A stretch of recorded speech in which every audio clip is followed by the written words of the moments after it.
رہا کر دیتا۔ مطعم بن عدی نے شیب ابی طالب میں محاصرے کو کل عدم کرنے کے لیے اہم کردار ادا کیا تھا، اس لیے حضور نبی کریم صلی اللہ علیہ وآلہ وسلم کو ان کی اس خدمت کا پاس تھا۔ ناظرین کرام، آج کے پروگرام کا وقت تمام ہوتا ہے۔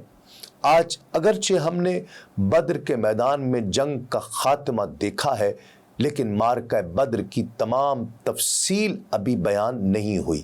اگلے پروگرام میں شکست کے بعد مکے میں جو صف ماتم بچھی، اس کا حال اور قیدیوں کی تفصیل وغیرہ آپ کی نظر کریں گے۔ دیکھتے رہیے آدم سے خاتم تک، صرف سنو نیوز پر۔ تسلیم احمد صابری کو اجازت دیجیے۔ السلام علیکم۔ تسلیمات۔